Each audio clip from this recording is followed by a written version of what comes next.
Welcome to the Nonprofit Exchange Podcast. Stories by leaders for leaders to help you raise the bar on your own excellence, to release the potential inside of you. Now, here's today's podcast. It's Tuesday at 2 USA Eastern Time. This is Hugh Ballou, founder and president of CenterVision Leadership Foundation. We teach leaders to transform themselves, to transform organizations, to transform lives. We create synergy in our teams by being clear on our vision, therefore the brand CenterVision. We have a very special guest today. She's from down under. It's afternoon here, but it's early morning, but she gets up to get a head start on the day.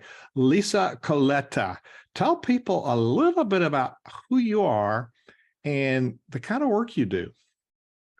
Hello, Hugh. Thanks for having me here today. It's great to be here. So, Hugh, I am a corporate governance change leader. And for those of your listeners who may not have heard that term before, I spent a lot of my time going into organizations and working with chairmen and board members and CEOs and managing directors in supporting them in, frankly, cleaning up a lot of the corporate BS, dare I say, that gets embedded into organizations. And I support them in aligning their policies and their frameworks and I guess roles and accountabilities is the best way to describe it within organizations so they can effectively and efficiently move towards their goals. I've been doing this kind of work for around 25 years now, and I formed the Governance Collective around 4 years ago. So I've been in this space for quite a while, and I've worked with all types of organizations, including not-for-profits. Whoa, that's a really good term. Now, I've worked with leaders in all kind of organizations for 34 years, and it's pretty much some of the challenges haven't changed, even though the circumstances have changed. And there's some particular deficits in the nonprofit sector. We call it nonprofit, although that word's really a problem because we got to make a profit. So Yeah. we hear that word nonprofit, we go into this low functioning scarcity mindset. But the other one that really taints our work is what you just referred to, is the corporate BS. It's all of this stuff that the corporate leaders try to bring in. It's really dysfunction on a higher level. So what are some of the highest problems, the most common problems that you see in the culture that a leader needs to be aware of? Oh, look, I've seen quite a lot, Hugh, to be really frank with you, especially in the not-profit space. I've done some work with non-profit organizations where they have really fantastic humans working in their organizations, Hugh. A lot of great humans are attracted to this environment, but I do find that some of them are what I would term amateur enthusiasts. And I don't mean to offend when I say those words. It really is more that there are some beautiful people out there that have a lot of time and a lot of energy and really passionate about the nonprofit environment they're in. However, they just don't have the knowledge, skills, and experience to be able to govern these types of environments effectively. And what tends to happen is that a lot of that corporate BS gets applied and implemented by these folks with the very best intentions. They just don't quite have an adequate picture around what it is they're applying and whether or not it actually hits the mark for the organization. So that's one of the main things I see. It's actually quite common. Great intentions, but unfortunately, they apply all that corporate BS that the management team then need to navigate around. Yes. So, I see a lot of boards that look like, something that's not desirable. And there's people on the podcast that can't see it. But our high functioning team, my years as a conductor, what I learned is that the orchestra only can perform at the level that the leader is able to lead.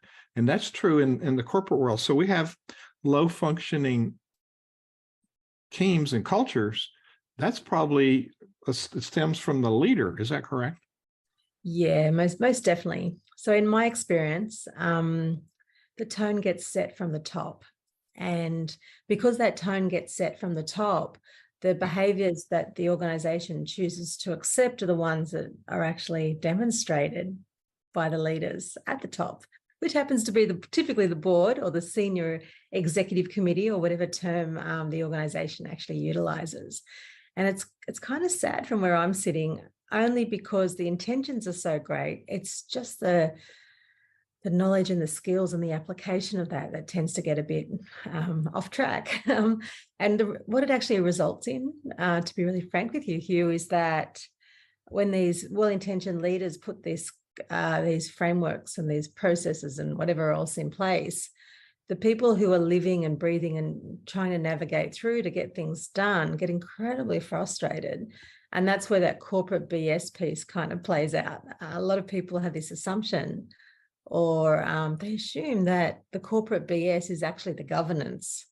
And it's not the governance that's actually the corporate BS. It's the application of governance in those environments that tends to let them down. And so governance gets a bit of a bad rap, but it's actually not that fair that it is seen that way, if you kind of get what I mean.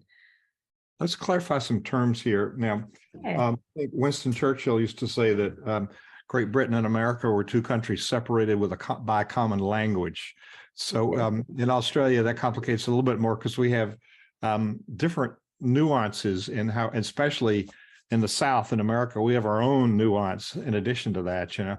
So in nonprofit boards in America, governance is the responsibility of the board, which is approving contracts, approving the strategy, but not running the day-to-day activities. Now, the board is, separate from the staff and the executive director. They're also responsible for financial oversight. So give us some context on governance and how it's important in your work. Yeah, look, it's governance is fundamentally essential in organizations. And as you clearly described there is a separation of, dare I say, church and state when it comes to that oversighting, the effective strategic oversighting by the board and the day-to-day operations of business. And governance is especially important in those nonprofit environments where, unfortunately, they don't have enough humans on the ground. They don't have enough people on the ground to be able to have adequate resources in both of those camps, both the strategic camps and the operational camps. And what I do tend to see quite a bit is that those leaders that are on the board environment requiring the role of strategic oversight, that's what they're there to do, tend to get quite operational because they just don't have the people on the ground. That's the first reason. The second reason why it tends to happen is because those leaders are used to playing operationally. They're not used to playing strategically, and they don't know what strategic oversight looks like. So when you're conditioned to play a certain way, you tend to land on or lean on your default, which tends to be a lot more operational. And that's where a lot of these boards tend to become unstuck. And that governance piece and that separation, recognizing the difference between oversight, which is standing over and watching and observing and providing insights, as opposed to doing, gets a little bit blurry. I'm sure you've seen it here.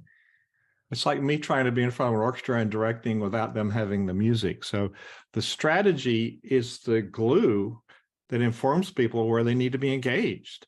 And I'm surprised, I don't care what kind of organization, I'm surprised at how few leaders understand how to integrate strategy into performance and how essential it is to elevate this ordinary team of really well-meaning individuals to a high-performing team. So what are some of that, you talked about some misunderstanding, shall we say, some of the myths that we tell ourselves, either as the corporate structure or the leader. What are some of the prevalent myths that we've been taught or we tell ourselves that really aren't correct and they hurt us? Look, there's a couple of myths there that we do tell ourselves. Unfortunately, we do let ourselves down. One of the first myths is that you may have been a subject matter expert in a certain field for 20, 30 years prior to retirement or prior to you deciding to have a career in the directorship environment or on a board.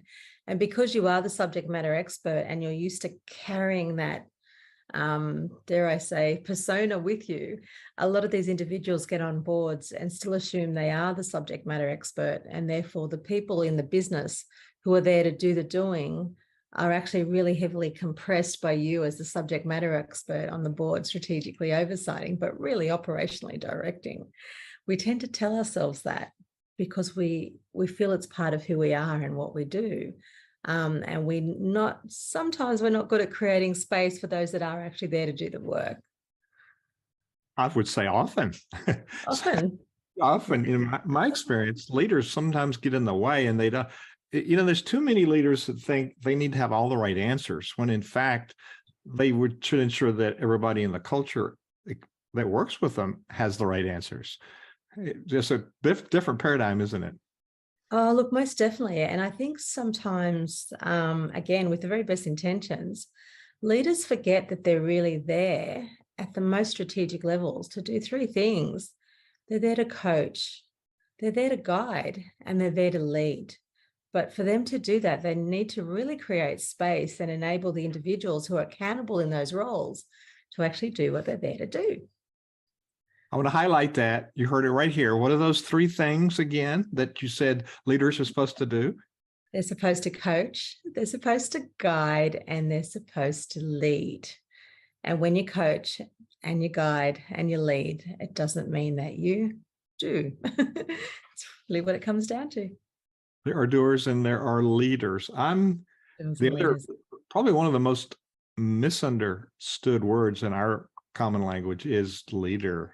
I mean, people have so many misconceptions. So give us an example of organizations you've worked with. Remember this consultant saying, "Oh, I went into this group that was angry and depressed. When I left, I turned it around. They were depressed and angry."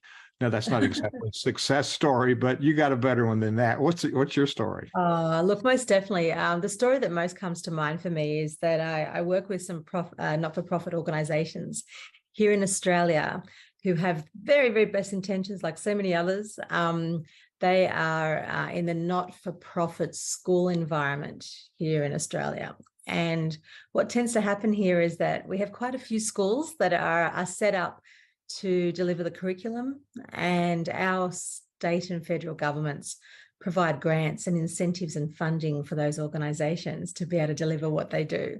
So those organisations need to have the infrastructure, and then the government supports them in delivering the curriculum for that school environment. What it means is that these non-for-profit environments attract really well-meaning parents and really well-meaning community members to support the school in delivering their mandated outcomes. But what it also means is that these really well-intentioned individuals are actually handed hundreds of thousands of dollars, in fact, millions of dollars annually to run / oversight and direct the school with the very, very best intentions. What I've found, though, to be quite frank with you here, is these environments tend to attract individuals that have a certain type of commercial skill set. And that is individuals that are used to playing with millions of dollars for construction and for development type environments. They're not actually educators. And what can happen, and what I've seen happen, is that they lose sight of what the purpose of the organisation is and the mandate. So it's not actually about constructing new facilities and driving it like a commercial asset-based business.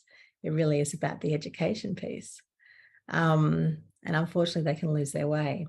The biggest risk, of course, is in those environments is conflicts of interest, because in the construction industry, especially when you run your own business, you can give the work to whoever you want, and there isn't effective oversight and decision-making around how do we spend this money, because unfortunately, some of these boards forget that the money's not actually theirs.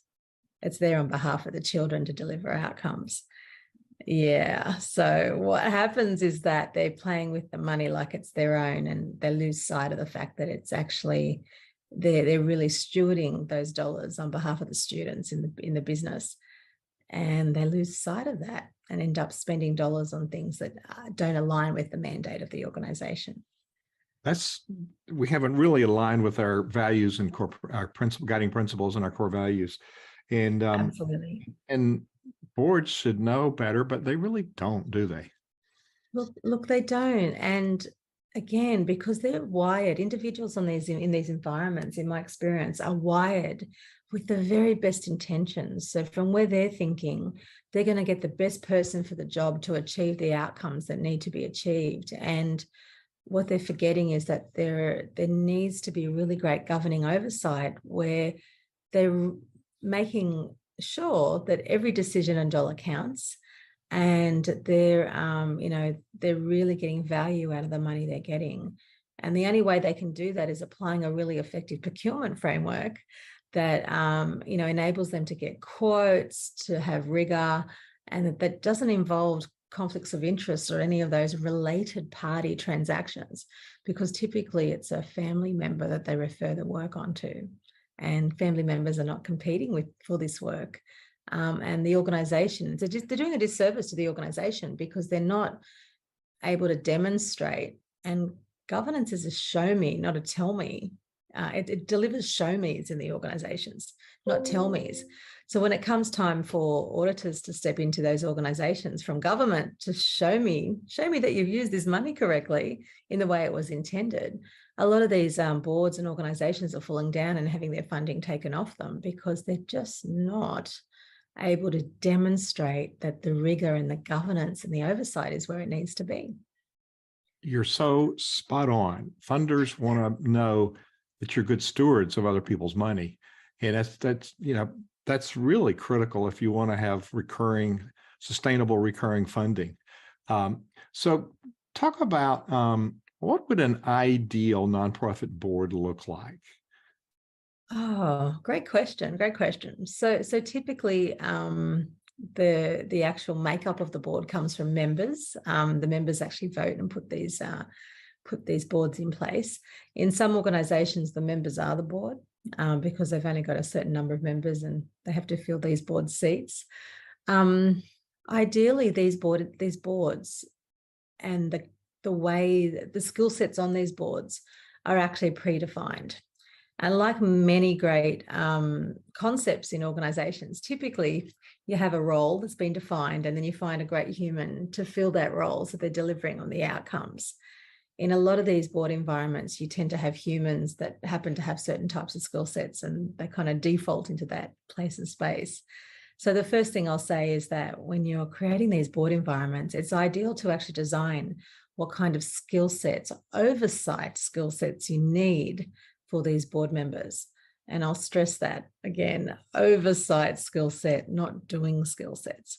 So you need people to have that experience and that knowledge, but you do not want them to feel as a subject matter expert that they're the only ones who can do it. And therefore they're coming into the organization to do it as opposed to oversight it. So that's the first thing. Design the skill sets. Be really clear about that. And the best way to do that, as you mentioned earlier, is for the organisation to have a strategy. Those businesses need to have a strategy and know which direction they're wanting to go to so that they can effectively have the right individuals on their board to support them in delivering and moving towards that strategic direction. So align your skill set needs on your board with your organisational strategy. That's the second thing I would recommend. The third thing I would recommend is as part of your organisations or your nonprofits board charter, have a code of ethics or a code of conduct that recognises what kinds of attributes, characteristics, and behaviours you're actually expecting from your board members. And as part of that induction process, when you have new members join the board, make sure they really get and understand what's expected of them. The other thing that I would do, if you do have the luxury of doing so, is recognizing whatever the values that the board, that environment actually have predefined for their culture, find people that have exactly the same values or align with those values as closely as possible. And the reason for that, Hugh, is that a lot of organizations tend to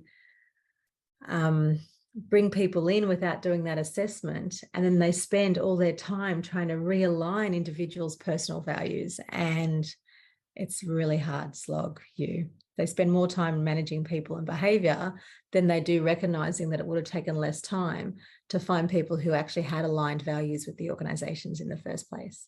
So a lot of information there, Hugh. Critical information. And that last one, that's where we set up conflict, because we haven't done the values alignment and then to find guiding principles of how we're going to use those values to make decisions together.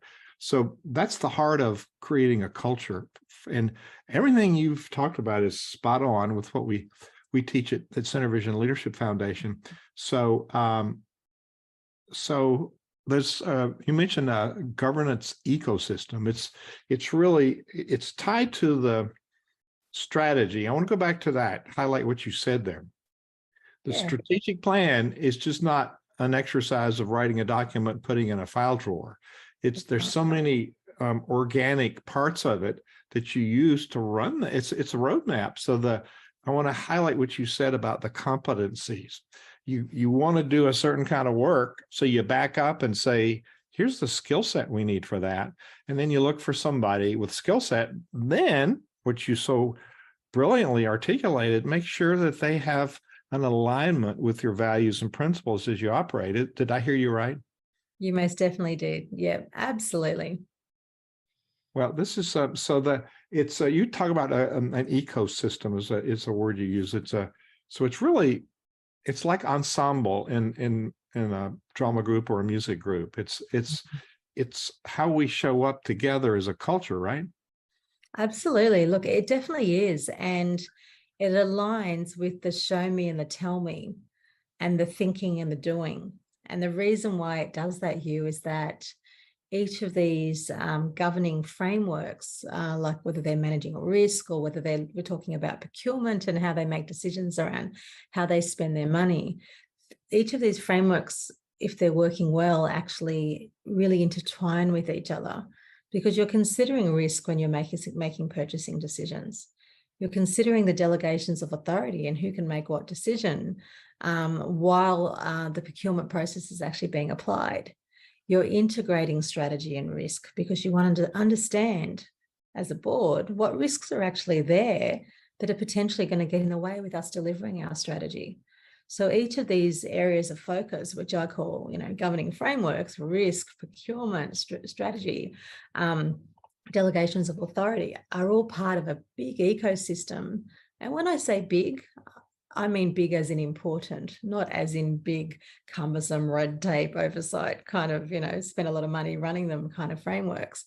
But they're all there to really support the board in their oversight role, and the outputs from each of these frameworks support them in undertaking effective, ethical, transparent decision-making. Ethical, transparent decision-making.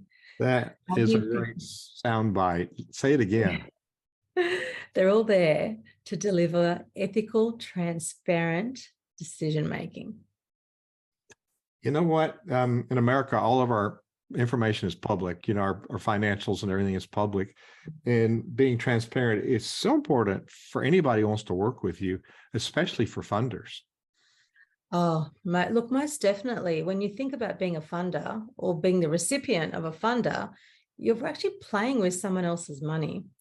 And those individuals or those organizations have this expectation that whatever you're doing with the money that we're providing you, regardless of whether you're a government funding or whether you're a private individual or an angel investor or whatever else, there is an expectation that you have controlled, managed environments, and that you are using the money for the purpose that it was intended. And also that you have transparent, ethical decision-making environments that have those show me's in place, not just the tell me's. And that's when, auditors come in and whatever else. Show me that you've used this money that we've provided to you in the way it was intended. Did you get value for money around decision-making? And how did that decision-making environment get fed all of the outcomes from the governance ecosystem? as a board, how did you use all those insights and those perspectives to make great, ethical, effective, transparent decisions that deliver the organization towards their goals? And that's what it really comes down to. Absolutely. And this short interview today is a whole textbook on how you ought to run your nonprofit. So in America, Yeah. we have some, I get some regular responses from people in the category of what I feel are myths. Let me see, you may not have these in Australia, but here's some of them. What would be your response to some of these? Like, oh, I know there's strategy, but I don't have time to do it.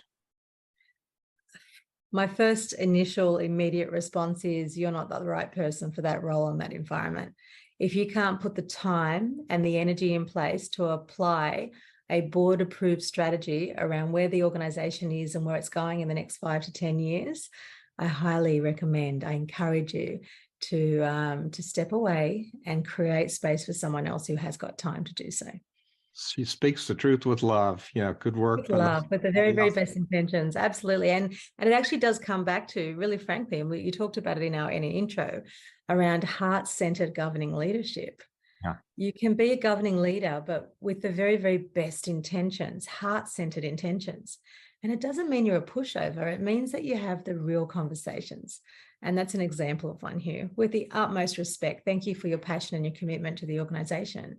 But we need people who have the time to do it the way it needs to be done that aligns with our strategy. And that's what it really comes back to. Absolutely. And we don't want to have those honest, direct conversations, do we? Look, for some reason, a lot of us don't. And it does put individuals in a position and a place of vulnerability. Some of those conversations are hard. I find it really interesting because, not telling the truth or omitting or not having that conversation, to me, is really unethical, because you're actually doing the individual a disservice by not speaking the truth. Yet speaking the truth can be so hard. It really can be hard for individuals to have that real conversation and own their place in their space. So I can appreciate that leaders can find it challenging. Great. So Lisa Colletta, Yeah, you have a website, and I'm going to, I do. people that are watching the video, it's, let me see, it's governancecollective.com.au. So when That is right. people go there, what will they find? Well, they'll find a few things on my website there, Hugh. First of all, you'll find a little bit of an overview of who I am and what we do here at the Governance Collective. You'll see also that on the main page, there's a list of our services that we provide in the provide organisations. We don't just play in the not-profit space. We do work with business owners who run their own businesses and larger size organisations as well. You'll also see there that we have have some details around our approach and how we deliver really, really effective outcomes for organizations that align with the organization's purpose and their goals.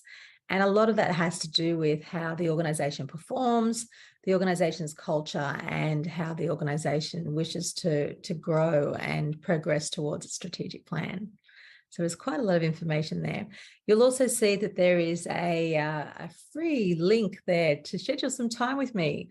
So I encourage your listeners and your viewers, if you'd like a little bit of one-on-one time to unbundle and talk through any of the concepts I've talked about today, they're very welcome to jump on and get a free hour with me, a bit of a discovery call to talk through what they're currently experiencing. Give us the URL one more time.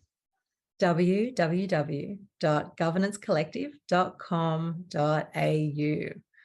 Governance Collective is the name of the organization. And I'm sure you've determined, and in this short interview, that Lisa Colletta really has experience to focus in on helping you upgrade your performance. So what's a thought you'd like to leave us with today? A couple of things, I guess, really super quickly, Hugh. First of all, non-profit organizations are incredibly important to the ecosystem of countries. So thank you to all of those who put their time and energy in to supporting non-profits in your country. It's a really, really important function that you're undertaking.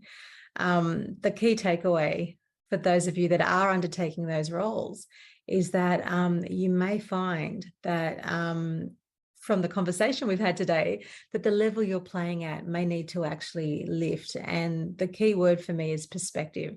That strategic governing oversight perspective is where you need to play. And I'm hoping we've provided some value in what that looks and feels like during our conversation, our discussion. You truly have. Lisa Colletta, Leadership Collective, thank you for being our guest on the Nonprofit Exchange today. My pleasure. Thanks for having me. It's been an absolute joy. Thank you for watching the Nonprofit Exchange.